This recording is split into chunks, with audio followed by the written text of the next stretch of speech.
Tonight, the International Court of Justice says Israel must prevent genocide in Gaza, but stops short of a ceasefire order.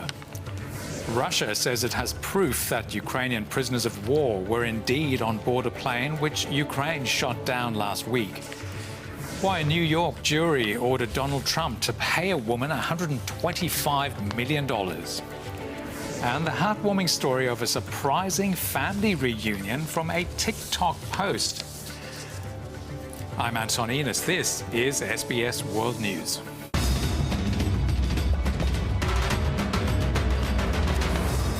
Good evening. The International Court of Justice has ordered Israel to take all reasonable measures to prevent genocidal acts in Gaza. In their interim finding, the judges did not order an immediate ceasefire and called for Palestinian armed groups to release the remaining hostages captured on October the 7th. Israeli Prime Minister Benjamin Netanyahu said his country abides by international law and will continue the war against Hamas, not the Palestinian civilians.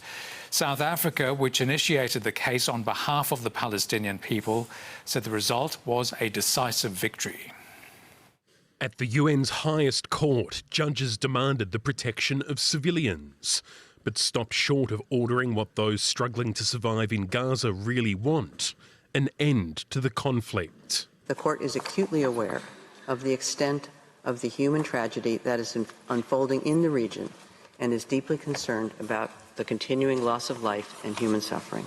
Israel must ensure its troops do not commit genocidal acts against Palestinians. In particular, A, killing members of the group, B, causing serious bodily or mental harm to members of the group, C, deliberately inflicting on the group conditions of life calculated to bring about its physical destruction in whole or in part, and D, imposing measures intended to prevent births within the group. Israel has also been instructed to prevent and punish incitement of genocide by government officials, allow humanitarian assistance into Gaza, and submit a report to the court within 1 month detailing how it has complied with the measures imposed. Judges also called for the immediate release of hostages being held by Hamas. All parties to the conflict in the Gaza Strip are bound by international humanitarian law. The ruling is legally binding and cannot be appealed, but there's no enforcement mechanism. South Africa, which brought the case to the ICJ, had asked the court to order an immediate ceasefire. That was dismissed. No way that I'm going to say I'm disappointed. I hoped for it, but the fact of delivering humanitarian aid, the fact of taking measures that reduce the levels of harm against persons who have no role in what Israel is combating, for me, requires a ceasefire. After more than half a century of occupation, dispossession, oppression, and apartheid, the Palestinian people's cries for justice have been heeded by an eminent organ of the United Nations. With talks about a potential 2-month ceasefire ongoing and some aid, although not enough, being let into Gaza, Israel argues it is already complying with international law and its operation will continue. Our war is against Hamas terrorists, not against Palestinian civilians. We will continue to facilitate humanitarian assistance and to do our utmost to keep civilians out of harm's way, even as Hamas uses civilians as human shields. We will continue to do what is necessary to defend our country and defend our people. The charge of genocide leveled against Israel is not only false, it's outrageous, and decent people everywhere should reject it. Israel's security minister with a blunt response to the ruling, Haig Schmeig, he wrote on social media. The court has not ruled Israel has committed genocide. A decision on that charge could still be years away. Just being here, just the fact that the state of Israel is being put on trial for genocide, something that we are survivors of, something that we experienced, is absolutely absurd. For pro-Palestinian protesters outside the court, disappointment a ceasefire was not ordered, but hope global pressure on Israel will now increase. I am very happy about what I heard. I think it's It's a step forward for a ceasefire that we're all demanding right now. Israel's biggest supporter says the ruling is consistent with the US position. Israel has the right to take action against the terrorists of that on the October 7th attack, that they have an obligation to be mindful of minimizing civilian casualties, that they have an obligation to assist the international community to get humanitarian assistance. And all these are things that we have been pushing and urging for as well. Israel has been ordered to change the way it's conducting its war, not to stop it. Ben Lewis, SBS World News. Let's go into the implications of this ruling now with the reporter Alex Carrier. He joins us from The Hague in the Netherlands. Alex, good evening to you. What do you understand by the court saying that there is, quote, plausibility to South Africa's claims that Palestinian people need protection against genocide? Well, Anton, it would imply that the court felt there was some evidence that could represent breaches of the Genocide Convention. And that's why some of these provisional orders, as you heard in Ben Lewis's report, were granted as requested by South Africa. I'll bring you through a couple of the other ones that were particularly interesting. One of them was that Israel shall take all measures in its power to prevent the direct incitement of genocide, and has to report back in a month on how it is doing that. And that has been interpreted as a warning to some Israeli officials who have made some rather controversial comments directed at the people of Gaza, and that may mean that Israeli officials in the coming weeks mind their words a little bit more in the way that they talk about this conflict, to prevent the court interpreting some of these statements as incitement to genocide. So it's certainly a ramping up of accountability, a ramping up of the scrutiny of Israel's military operations in Gaza, also saying that Israel needs to make sure its armed forces do not breach the Genocide Convention in any way, and allows open humanitarian access to Gaza. And that is what they will be looking at in a month's time here at the court when Israel presents its report on how it's done on these provisional measures. Of course, the big one, a full ceasefire by Israeli forces in Gaza, was not ordered by the court, and that would have been seen as a win for the Israeli government. The next steps will be that report by the Israeli government coming here to show what they have done to abide by this court's order. But they also have the option of broadly ignoring the court's order, because the enforcement of these orders is down to the UN Security Council. And if the United States feels the ICJ ruling has been unfair or has not fairly represented the Israeli position, they could veto any enforcement action. These are on the preliminary measures. The court will then work on the final verdict as to whether or not Israel has committed genocidal acts, and that may take years, Anton. So a long way to go yet. That's reporter Alex Carrier updating us live from The Hague. Israel's Prime Minister Benjamin Netanyahu says the ICJ's interim decision not to order a ceasefire means the court supports Israel's right to defend itself against the October 7th attacks. Palestinians have met the court's finding with mixed emotions. Under clouds of smoke from relentless bombardment of the Strip, the hopes of those displaced pegged on a court half a world away. The decision was met with disappointment by many on the streets of Gaza. We were waiting for the International Court of Justice to issue stricter decisions than that, such as a ceasefire, our return to our homes in the north, and stopping the bloodshed in the Gaza Strip. The International Court was supposed to at least demand an immediate ceasefire, but unfortunately, this did not happen. Some were relieved to hear recognition of their suffering. It is a precedent for the first time that judges from different nationalities unanimously agreed that we are suffering, that we have problems. In the West Bank, Palestinian President Mahmoud Abbas and members of his cabinet watched the ICJ session from his office in Ramallah. Gatherings were held like this one at a cinema to watch the court hand down its findings. لم يعد كل هذا الكم من الموت مقبولا، لم نعد نتحمل هذا الكم، كنا نعتقد أنه لو لمرة واحدة سينصفنا العالم. A tempered response from Ramallah's mayor. It's a good first step, he said, but a long journey ahead.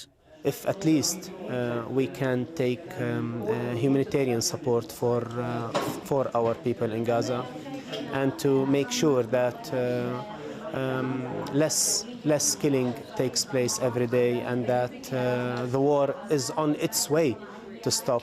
The Palestinian Authority Foreign Minister with this response. States now have clear legal obligations to stop Israel's genocidal war on the Palestinian people in Gaza and to make sure that they are not complicit. The ICJ order is an important reminder that no state is above the law. At the United Nations headquarters in New York, the decision hailed as historic. If one to look at the provisional measures separately and collectively, it gives the clear message that in order to do all the things that they're asking for, you need a ceasefire for it to happen. But while the next steps are considered, no change yet evident on the front lines. As rocket fire from Gaza into southern Israel continues, so does intense Israeli bombing in Khan Yunis. Here at the Nuseirat refugee camp, 15 people were killed in an airstrike, including a baby. Food shortages increasingly critical, some resorting to eating animal feed, as the UN says aid trucks continue to be held up trying to cross the border.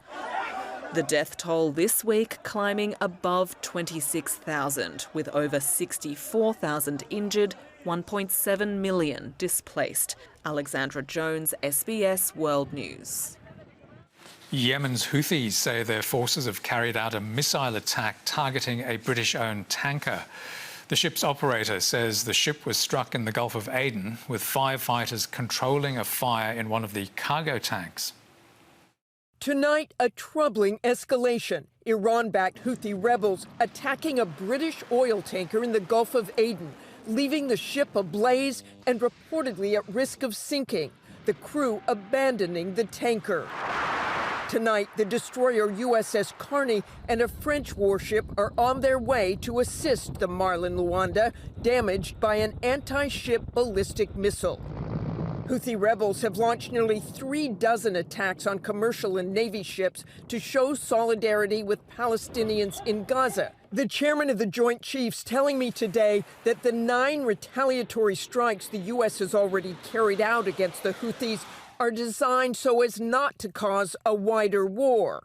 When you walk this fine line of not wanting it to escalate, what would you say to those people who are your critics who would say, look, they're not being tough enough on these militants. They're not being tough enough on Iran. I would also ask, do they want a broader conflict? Do you want us in a full-scale war? That's the goal, is to deter them, and we don't want to go down a path of greater escalation that drives to a much broader conflict within the region. General Charles Brown, chairman of the US Joint Chiefs of Staff, ending that report by Martha Raditz. The United Nations has fired 12 employees in Gaza and will investigate claims they participated in the October 7th Hamas-led massacre on southern Israel. In response, the United States has temporarily cut off funding to UNRWA, the agency that aids Palestinians, citing the allegations its workers were involved in the assault that left around 1,200 Israeli and foreign nationals dead and more than 240 others captured. Australia and Canada are also among the countries withdrawing financial support. Beneath murals depicting an elusive peace, this is the UN's relief and works agency Lifeline. For hours, people queue to get flour, peas and beans. Some will go hungry, leaving empty-handed. UNRWA, established in 1949, provides all of Gaza's basic services.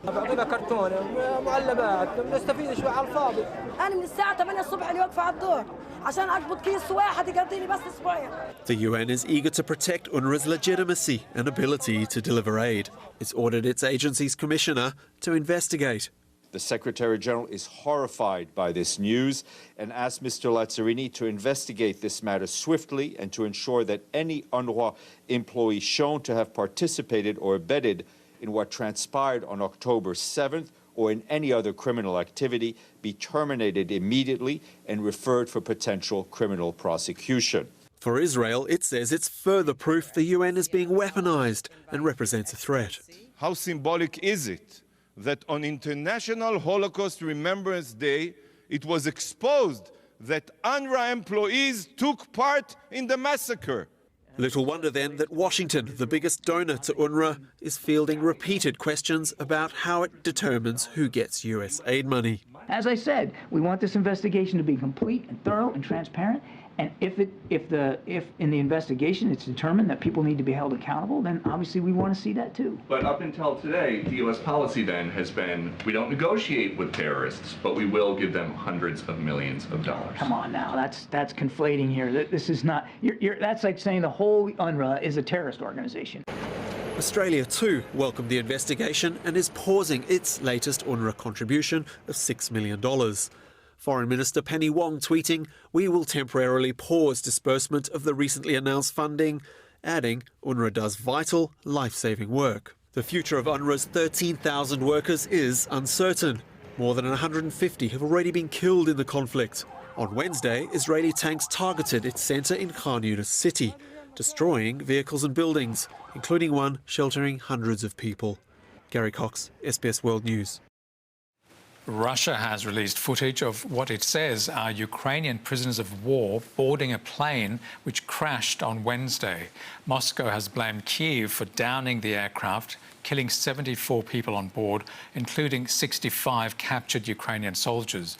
But Ukraine says it has no reliable information about who exactly was on board the plane.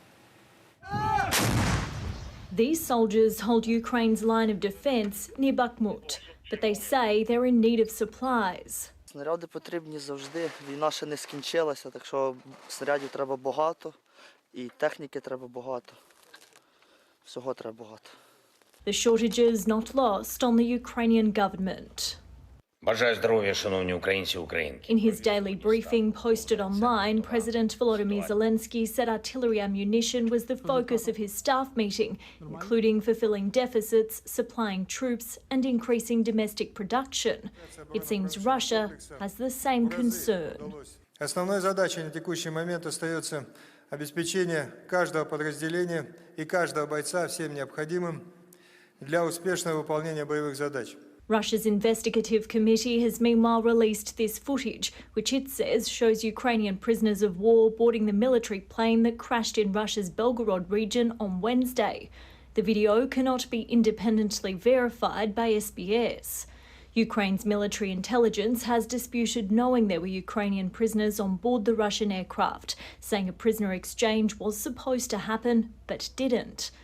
The Russian president reiterating responsibility lies with Ukraine. The main intelligence directorate of the Ukrainian armed forces knew that we were transporting 65 captured Ukrainian servicemen, and in total, I believe, 190 were planned for the prisoner swap. Knowing this, they struck this plane. He says he didn't know whether it was intentional or due to a thoughtless mistake. The plane was hit by air defence systems, not by army means, but by air defence systems missiles. This can be seen from the damage elements, and our air defence systems, by definition, cannot strike at their own plane. For the family members of captured Ukrainian soldiers, it only extends the uncertainty and increases the fear that future exchanges may be in jeopardy. Немає сил вже лити сльози. Ось така ситуація. Але найгірше це те, що всі очікували на початок цих обмінів. Після минулого обміну всі думали, що почнеться. Ukrainian intelligence said the incident may indicate deliberate actions by Russia. President Zelensky saying the nation will insist on an international investigation. Tanya Dandrinos, SBS World News. Donald Trump has been ordered to pay more than $125 million in damages for defaming the writer E. Jean Carroll. He's vowed to appeal the New York jury's decision, blasting it as absolutely ridiculous. The 77-year-old had already been found liable for sexually abusing E. Jean Carroll. This trial was over damages.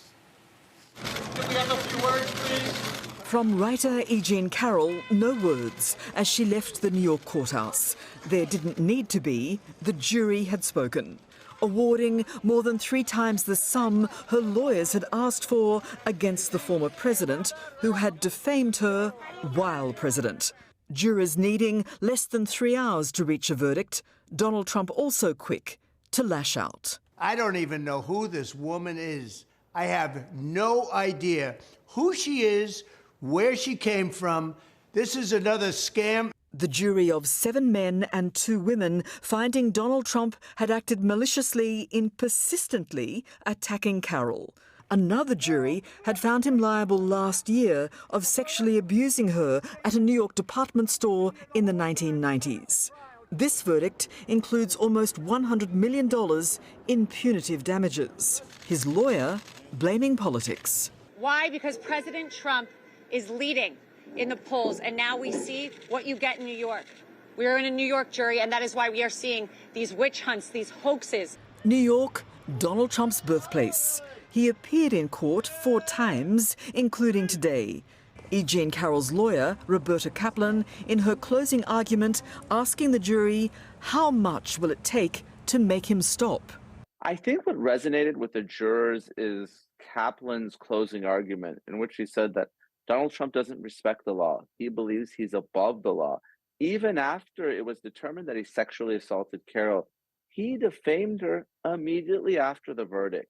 And I think it's the rule of law, and Trump's unwillingness to follow the law was the reason that the jurors punished him. Trump left the courtroom as Carol's lawyers spoke, the judge saying the record will reflect that Mr. Trump just rose and walked out of the courtroom. It's a political witch hunt, and somehow we're going to have to fight this. E. Jean Carroll, 80 years old, twice vindicated by the courts. You know, he tried to make her feel like trash. This is a time-worn tactic. And I think what's so important here is he tried really hard. He tried the hardest, and she didn't allow him to do that. And while E. Jean Carroll's victory will be appealed, it's far from Trump's only legal matter in New York. Donald Trump could face over $500 million in penalties in a civil fraud case brought by the state. Pruluwan, SBS World News. Coming up, why Zimbabwe's opposition leader Nelson Chamisa has quit his party for a fresh political start. A family reunion against the odds for twins sold separately at birth.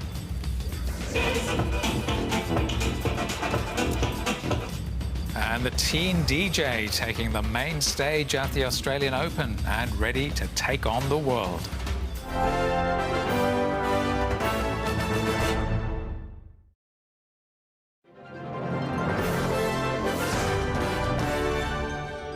Zimbabwe's main opposition leader is seeking a fresh start after resigning from his own party. Nelson Chamisa claims it has been hijacked and contaminated by the government. Critics say he's to blame for the failure. Only months after he danced at presidential election rallies, Get ready to welcome me. Zimbabwe's Nelson Chamisa has quit the Citizens Coalition for Change party, a political movement he found 2 years ago. The 45-year-old took to socials, "I no longer have anything to do with the CCC," followed by a 13-page letter claiming his party had been hijacked and contaminated by the ruling party ZANU-PF. We had all the faith in the elections. What came out was exactly the opposite. Chamisa's decision is a blow for Zimbabwean efforts to build a strong opposition to President Mnangagwa's ZANU party, which has been ruling since the 1980s. President Mnangagwa himself came to power following a military coup in 2017 and has since won 2 disputed elections, including last year's, which saw Chamisa win 44% of votes. But he has since struggled to hold his party together amid factional squabble that he attributed to ZANU-PF. His resignation triggered by his opponent's by-election nominees infiltrating his party. Critics blame the failure on him. What is the point of running a party which you cannot run, which you are not in control of? Others say his decision could be a fresh start. He has not resigned from politics. He has simply left a platform that has become poison. If he's got a credible message, political message, those that believe in him are going to follow him. While Chamisa hasn't given details of his next move, he's hinted at forming a new political movement. We need a political settlement in this country to resolve the issue of a disputed leadership, to resolve the issue of legitimacy, to return our country to majority rule. This after criticising Zimbabwe's record of authoritarianism, emphasising the need for a citizen-led movement in the country's path towards democratic freedom. Madina Jafari, SBS World News. Tens of thousands have gathered outside the Austrian parliament in Vienna, protesting against right-wing extremism and racism. Follows weeks of protests in neighbouring Germany after reports there that right-wing extremists are discussing a mass deportation plan. In Vienna, around 35,000 protesters gathered, calling for an end to hate against migrants. Similar protests took place in other cities across Austria. Well, just after they were born, identical twins, Amy and Arno, were taken from their mother and sold to separate families. Years later, remarkably, they discovered each other after watching a TikTok video.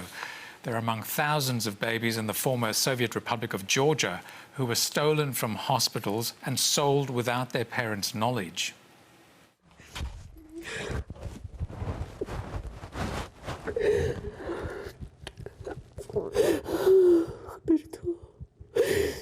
This is the first time twins Amy and Anno are meeting their birth mother. The sisters only learned of each other's existence 2 years ago, separated and illegally adopted at birth. Their mother was told they had died shortly after they were born. From today, my life has great meaning. It is a great happiness that I have found my children. How the twins found each other is nothing short of miraculous. It was after Amy posted a TikTok and Anno saw it. When I saw her, I thought I was looking at myself. Exact same person, exact same faces, exact same voice. They are not the only example of children separated from parents in Georgia. The twins found their mum through a Facebook group with more than 230,000 members, all hunting for the truth. It was set up by Tamuna Musaritsa, a Georgian journalist who's also looking for her family. I am helping parents to find their children who were stolen and sold by the Georgian doctors. Tamuna has exposed a dark chapter in Georgia's history. A black market adoption scandal, tens of thousands of babies trafficked and spanning decades. After the country slipped into economic despair following independence from the Soviet Union, corruption thrived. Adoption was not properly regulated by the state, so people tried to solve this issue on their own. Leah believes that a sophisticated network of criminals working alongside corrupt doctors profited from a culture of secrecy and shame surrounding adoption. One thing I can say with certainty is that this illegal adoption was systemic, and it operated and existed all over the country, and that is why this is so tragic. Tamuna helps many people uncover the truth. Today she is meeting a family in Kavarelli, a rural town in Georgia. More than 40 years ago, Irina was told her newborn twins had died. I told my husband that the children had died and that he should bring bed sheets and a suitcase. She was told to bury them in the back garden. After hearing rumours of stolen babies, her daughter dug up the grave. When we opened it, we didn't know what to do. We didn't know whether to laugh or cry. There were no bones in the grave. The police said these were branches from a grapevine. Not finding any trace of the twins has left them with serious questions. Where are they? And are they still alive? They need to know that their mother did not sell them and they were stolen. I want to see if they're alive and what they are like. Georgia's government says it's investigating, but so far no arrests have been made. Faye Nurse reporting from Georgia. Buckingham Palace has confirmed that King Charles is doing well after surgery on a benign enlarged prostate. His wife, Queen Camilla, told people he was fine as she left the private West London clinic where the King had the procedure. Royal aides won't say how long the 75-year-old monarch will stay in hospital to recover. The Prime Minister has expressed his horror at images of balaclava-clad neo-Nazis walking through the streets of Sydney. Anthony Albanese praising police for taking urgent and immediate action, stopping the group at a North Sydney train station yesterday and ordering them away from Australia Day events. He says neo-Nazi activity has no place in this country, highlighting an ASIO warning about the rise of right-wing extremism.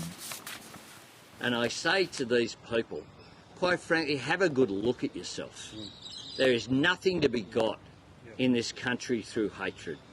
What we need is to embrace the wonderful multicultural community that we have here in Australia. 6 members of the group were arrested and 57 infringement notices issued for offensive behaviour. Queensland Premier Stephen Miles has toured the Townsville area as the clean-up continues following Cyclone Kirrily. Around 50,000 households in North Queensland are still without power. Parts of the state's west are now expecting flash flooding in the aftermath of the cyclone. The suburb of Kelso survived the eye of the storm. Its people now need to survive the recovery with no power in severe tropical heat. It's been rather hot without obviously being able to have the air conditioning on. We're lucky enough to have a generator, so we've got fans and fridges going. We've kind of prepared our kids that it could be up to seven days. The areas without power, also the areas facing the biggest cleanups. Not nice, but it's got to be done. The first 10,000 homes are now back online, but about 50,000 more remain without power. The people living in them still have no idea how long it will stay that way. We couldn't sleep last night and kids were crying, so we left 3:30 to our grocery store. We had power there, so we stayed there till this morning. An extra 600 energy workers have been sent to Townsville. Their first priority will be restoring critical infrastructure, with traffic lights, mobile networks and water pumping stations all offline. They tell me that they're confident that most of that power should be reconnected today. Townsville's kids coming up with creative ways to pass the time. What are you selling? Apples. Apples are $2, limes are $2, chips are $2. This clean-up is going to take days, but as for the weather, Townsville is now in the clear. Further inland, though, it's a very different story. Severe weather warnings and flood warnings are still in place as ex-tropical cyclone Kirrily continues to cross the state. Rainfall totals may reach 70 to 110 millimetres over a 6-hour period, and that's quite a short period to see quite a lot of rain come through. So it may very quickly lead to flash flooding. The SES received more than 200 calls for assistance overnight, including here in Charters Towers, after 14 people, including 4 children, became trapped in floodwaters when they decided to take a drive and survey the damage. All were airlifted to safety with no injuries. Don't want people to be putting themselves at risk because that then puts the people that have to save them at risk. The state and federal governments today confirming the people hardest hit will soon have access to relief payments worth up to $180 per person or up to $900 for a family of 5. Claudia Farhart, SBS World News. As the Australian Open tennis climaxes tomorrow with the men's final, joining the main stage will be a Melbourne teenager who is smashing stereotypes one performance at a time. Cooper Smith is becoming a rising name in the Australian music industry.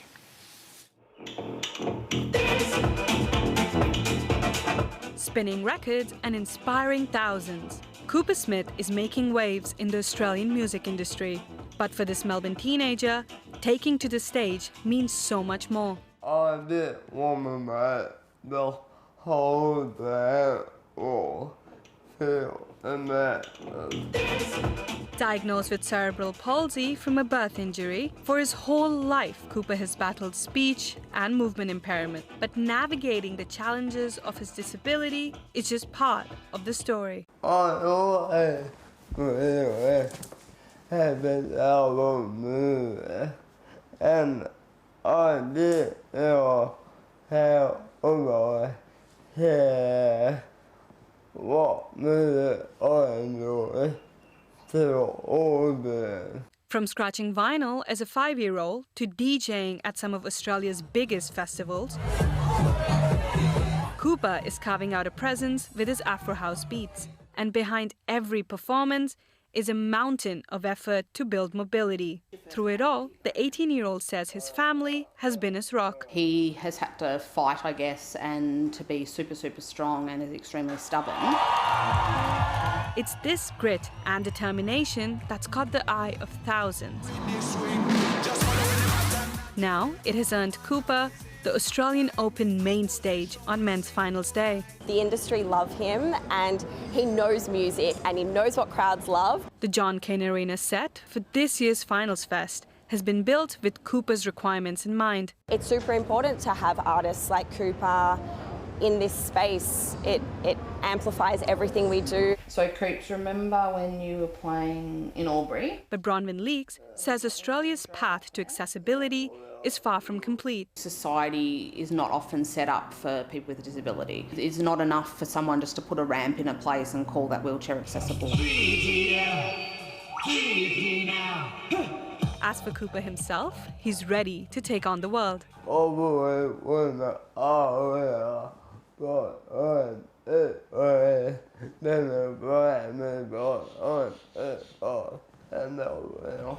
His key message as he takes the Australian Open stage: ambitious people, whether able-bodied or with disabilities, have goals they're determined to achieve. Pranjali Sehgal, SBS World News.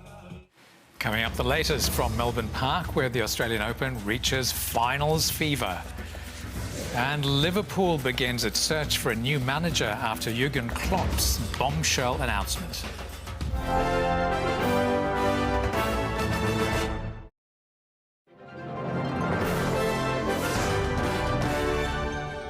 China may see as many as 9 billion journeys made for the Lunar New Year holiday on February the 10th.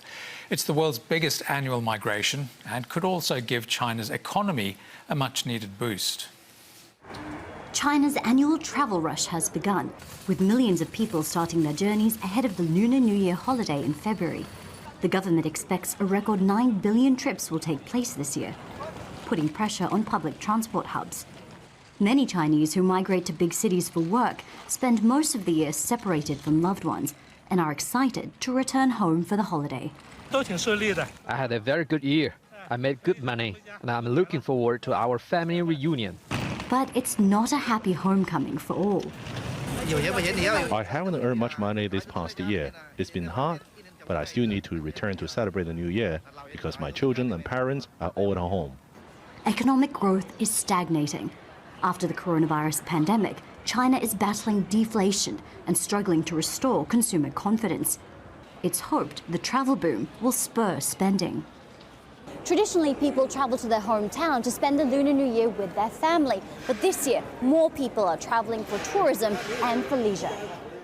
Increasingly budget-conscious tourists are opting to stay closer to home, choosing destinations such as Hong Kong, the tropical island of Hainan, or the northern city of Harbin, famous for its ice festival. The huge flow of people is accompanied by huge consumption, mainly in shopping, food, sightseeing, entertainment, culture and sports. This will be a big stimulus for domestic consumption. In 2023, we worked to restore consumption. This year, our goal is to expand it.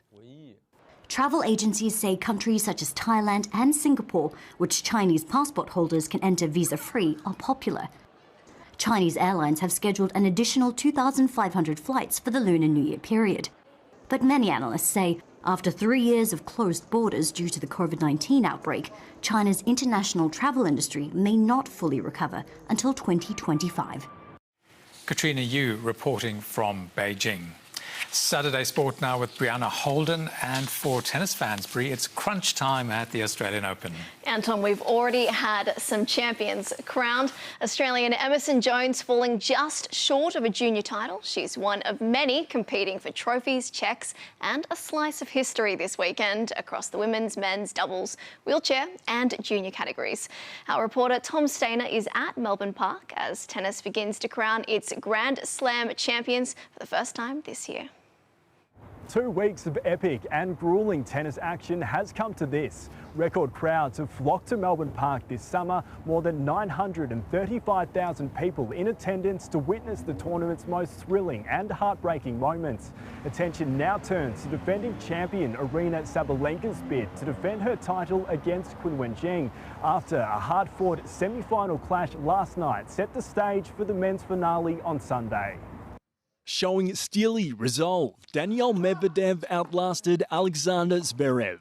The Russians' semi-final triumph, another 5-set classic on Rod Laver Arena. Another memorable Melbourne night. It's Medvedev's third such exhausting victory this campaign, this time from 2 sets down. Now eyes on the bigger prize. I'm proud and looking forward to the final to give my 100% again. His opponent had been on the verge of a straight sets win before tie-breaks in the 3rd and 4th evened the contest. As the match dragged on, Zverev says he was hampered by illness. I lost it because of a physical state, not because of tennis, and that is for me disappointing.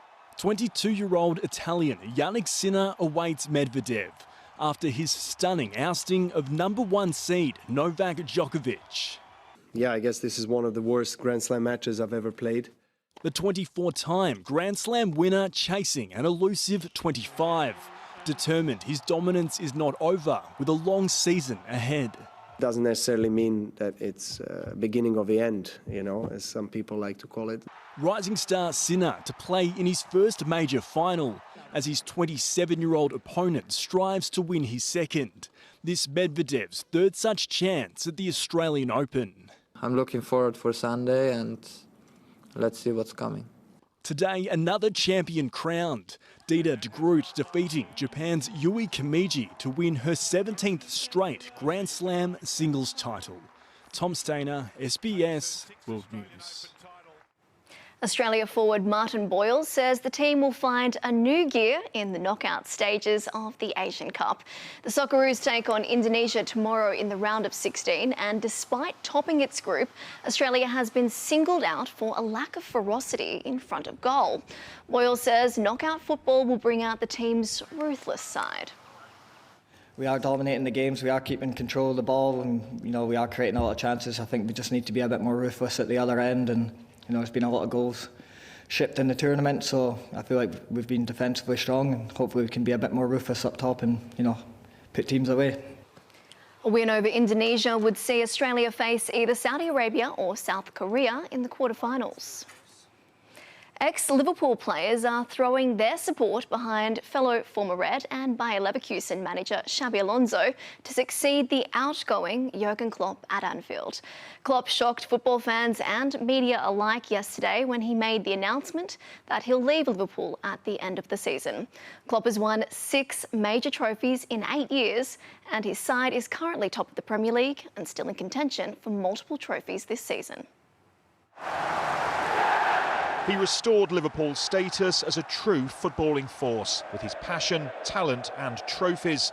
But after nearly a decade in charge at Anfield, Jurgen Klopp today stunned the game. I will leave the club at the end of the season. I'm running out of energy. And this afternoon at a hastily arranged press conference, he elaborated on the toll he says his tenure has taken. You have to be the best version of yourself, you have to, and especially for a club like Liverpool. I cannot do it on 3 wheels, it was not allowed. And I never wanted to be a passenger in all that. My managing skills, obviously, it's based on energy, on emotion, on relationships. Having arrived in 2015, the Germans' charisma quickly won over the fans, and success soon followed. The Champions League in 2019, and then Liverpool's 30-year wait for a domestic league title came to an end the following season. Klopp had gained legendary status. Today's news devastating to all those associated with the club. That's why it's so hard. I think it's kind of like a father figure departing sort of thing. There's not a lot of emotion here. I had some talks the last days when I had to tell other people slightly earlier than I tell the public. And there were some tears and stuff like this, but that's normal. Klopp has vowed never to manage another English club, and even among his rivals there was plenty of praise today for one of the Premier League's biggest personalities. It's no good for the Premier League. So he has made an era there. He built the club. He brought the club back, I think, where they belong. So congratulations on that. Klopp has transformed the fortunes of Liverpool, and there was naturally shock when he broke the news to his players here at the training ground this morning. And now this club faces arguably the biggest decision it's made in almost a decade, trying to find a replacement who can build on the manager's success. With Liverpool currently top of the league and still competing for 4 trophies this season, Klopp will hope this spurs his side on towards more silverware, but then he says it'll be time to go. He'll do so having joined the pantheon of legendary managers at one of the game's greatest clubs. Dan Roan with that report from Liverpool. Elsewhere in English football, Ange Postecoglou and Tottenham are out of England's FA Cup after a 1-0 loss to Manchester City in London. Despite City dominating the hosts for much of the match, Spurs held back the barrage until the 88th minute when Nathan Ake capitalised on a scramble in the box to advance the team. Postecoglou, disappointed by the loss, says the side are still in transition. You know, it's not an excuse, but the reality of it is they're well down the line in being the team they are, and we're still very much in the early stages. And you know, you kind of need to use that as your benchmark moving forward. Tottenham, who are without South Korean star Son Heung-min, had previously scored in every match under Ange Postecoglou. To cricket, where Australia has cruised to victory in the opening T20 clash against South Africa, thanks to a clinical batting display from captain Elise Healy and Beth Mooney.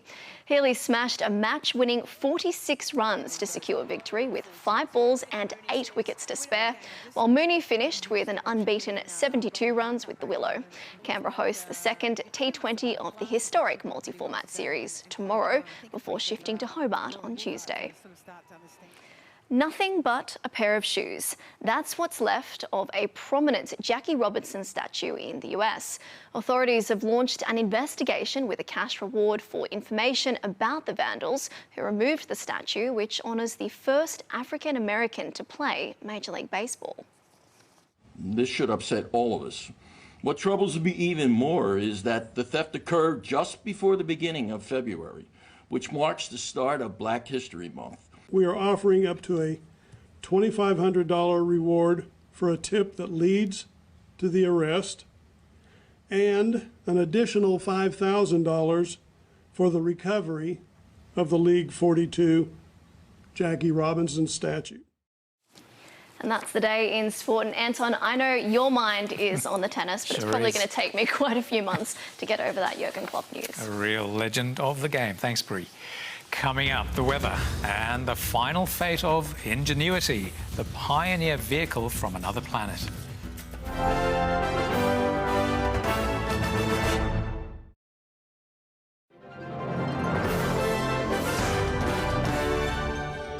Let's go to the weather now. Troughs and lows will generate rain, showers and storms over parts of Western Australia's north, the Northern Territory, Queensland and New South Wales and northeast. Onshore flows should bring a few showers to New South Wales east and southeastern parts of WA. In the major centres, a shower or two in Sydney, partly cloudy across Canberra, Melbourne, Hobart, Adelaide and Perth. Rain and a possible storm in Darwin.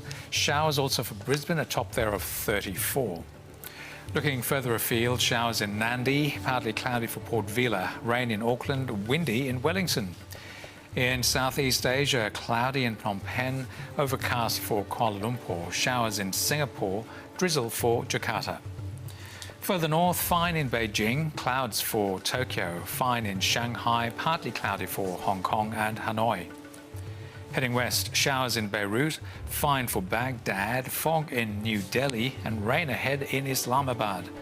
Onto Europe now, cloudy in Stockholm, snow for Moscow, fine conditions in Warsaw, Paris and Rome, rain ahead for Istanbul.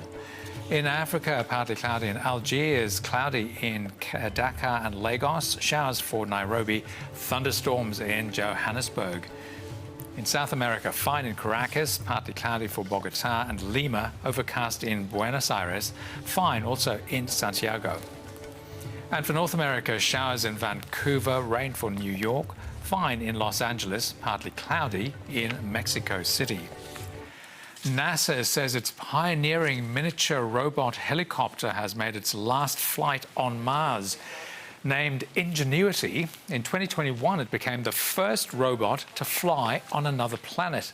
But NASA says it suffered rotor blade damage during its most recent flight. Its mission on Mars, though, lasted far longer than originally planned. And that's the world this Saturday. You can catch up on our bulletins on SBS On Demand. And for the latest stories, head to the SBS News website. I'm Anton from the whole team. A very good night.